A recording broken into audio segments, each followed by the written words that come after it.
mauvaises habitudes alimentaires qui te font grossir. Perte de poids te titille l'esprit. Perte de poids ou perte de gras? Une prise de conscience et tu voudrais que ça change? Partir sur une alimentation équilibrée, est-ce pour toi difficile? Mais par quel point commencer? Je vais commencer par te dire par ce à quoi il ne faut pas démarrer. Les régimes minceurs, oublie. C'est restrictif, ça te bouscule psychologiquement, ça te prépare pour rentrer dans ton maillot de bain pour cet été à la plage, ou à rentrer dans ton pantalon de l'année dernière pour cet hiver, puis après, tu accumules des kilos superflus. Et bien évidemment, ce n'est pas ce que tu veux. Tu as l'impression de faire un grand pas en avant, puis 3 pas à reculons. Donc avoir une perte de poids rapide? Naturellement, ça n'existe pas. Avoir une perte de gras rapide? Il y a une confusion générale entre perte de poids et perte de gras. On y reviendra sur une autre vidéo. Sache qu'en voulant aller trop vite, perdre trop vite, ton organisme aura une réaction naturelle. Les kilos très vite perdus seront récupérés à vitesse grand V si tu continues à adopter les mauvaises habitudes alimentaires qui peuvent t'amener jusqu'à la surcharge pondérale.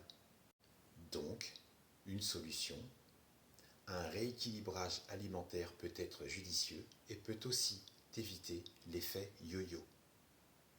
Un rééquilibrage alimentaire est judicieux pour t'éviter aussi de rentrer dans le cercle dangereux des régimes qui te font plus craquer qu'autre chose.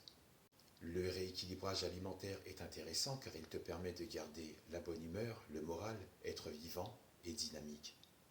Paradoxalement, il y a des régimes sévères qui te font brûler les graisses efficacement, mais tu perds beaucoup d'énergie, tu perds en vitalité. Supprimer des aliments ou des nutriments dans ton alimentation va créer des carences, la cause de ta perte d'énergie. Manque de fer, de vitamines, de minéraux, etc., etc.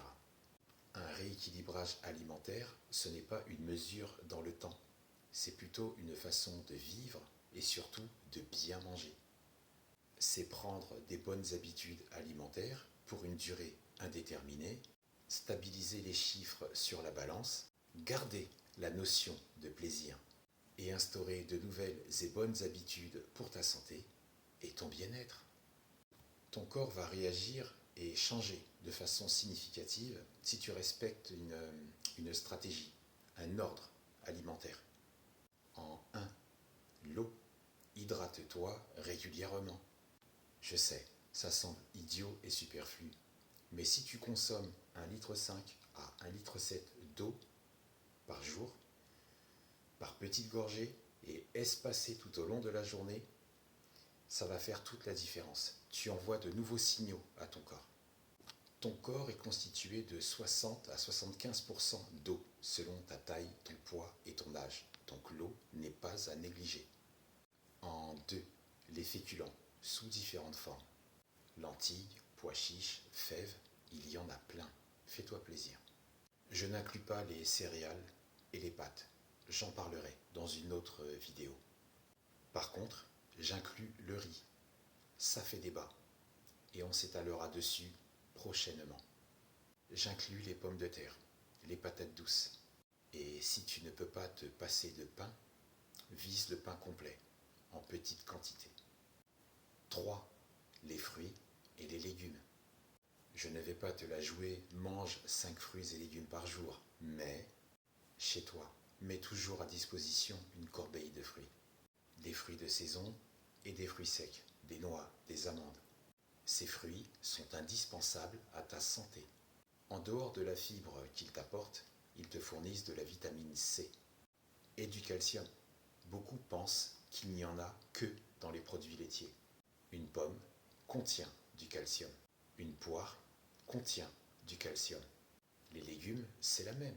Ils contiennent du magnésium, du potassium et aussi du calcium. Même la salade contient du calcium. Et oui, comment crois-tu qu'elle tient debout, cette salade? Les minéraux. En 4, ce seraient les produits laitiers, mais je ne fais pas la promotion des produits laitiers à partir du lait de vache. Je n'en fais pas la promotion pour diverses raisons et des arguments qui tiendraient sur 5 à 6 vidéos. Si tu veux les entendre, laisse-moi un commentaire et on l'abordera prochainement. Sinon, on poursuit. En 5, les protéines. Protéines végétales, protéines animales, fais ton choix.